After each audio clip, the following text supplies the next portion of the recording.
जाल रेडी मैं नाश्ते की तैयारी कर ली हैं नहीं यार अपना दुकान बना लेना नकल ना मारना अब मैं ਤੁਹਾਡੇ ਸਾਹਮਣੇ ਕਦੋਂ ਦੇ ਤੁਸੀਂ ਆਏ ਹੋ ਤੇ ਕਦੋਂ ਦੇ ਬੈਠੇ 1 ਮਿੰਟ ਸਿਗਰਟ ਨਹੀਂ ਪੀ ਸਕਦੇ ਅਸੀਂ ਬੈਗ ਸਿਰਫ ਬੈਗ ਹੁਣ ਸਾਡਾ ਡਾਡਾ ਲੱਗ ਗਿਆ ਨਾ ਕਾਂਡਾ ਲਾਏਗਾ ਯਾਰ ਉਹਨੇ ਕੁਝ ਨਹੀਂ ਲੱਗਦਾ ਬਸ ਉਹ ਸਾਨੂੰ ਅੱਲਾ ਮਾਫ ਕਰੇ ਘੰਟਾ ਲੇਟ ਵੀ ਉੱਠ ਕੇ ਘੰਟਾ ਲੇਟ ਆਵਾਂਗੇ ਪਰੇਸ਼ਾਨੀ ਸਾਨੂੰ ਬੰਨੀ ਕੰਮ ਕਰਨੀ ਹਾਂਜੀ ਇਹਦੇ ਲਈ ਸ਼ਾਟ ਇਹਦੇ ਲਈ ਕੋਈ ਪਰੇਸ਼ਾਨੀ ਜਿਹੜੀ ਸ਼ਿਫਟਿੰਗ ਦੀ ਸ਼ਾਟ ਸਾਰਾ ਬਣਾ ਲਾ ਆਪਣੇ ਨਾਲ ਠੀਕ ਲਾ ਮਤਲਬ ਨਾ ਛੋਟਾ नहीं हां सोते किस टाइम आप यार बस है पता ही सानू कि सुबह 4 4:30 बजे उठना शाम की कोई सामने 11 12 11 बजे मामूली 10 11 बज जाते हैं इसका फ्लेम तो तेज भी करेंगे या ऐसे हल्के फ्लेम पे नहीं है करा तेज पहले डाल आ जाएंगे ना फिर मैं जैसा उसको कर दूंगी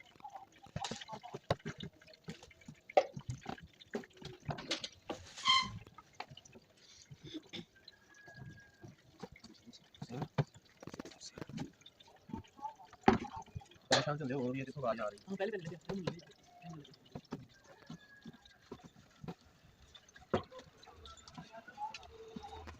क्या चल रहा है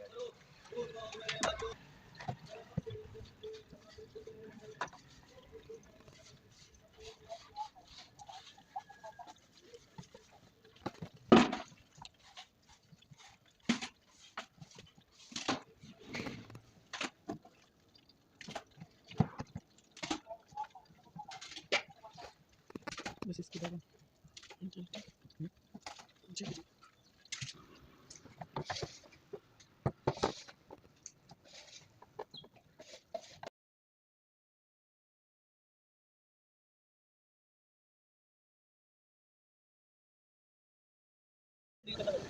यार क्या तो डील करना पड़ेगा सस्ता होता है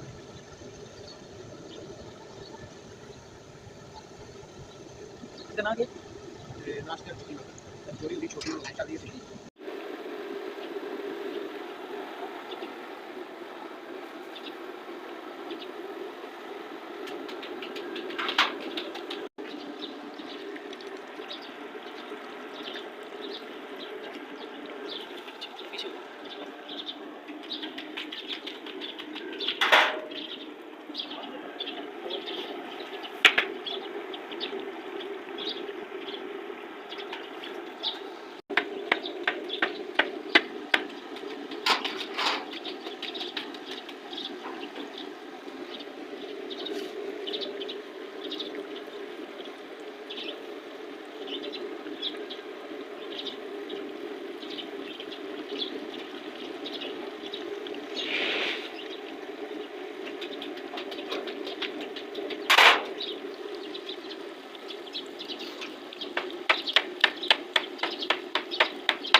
के बाद रखिए ना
ਥੋੜਾ ਘੱਟ ਹੀ ਕਰ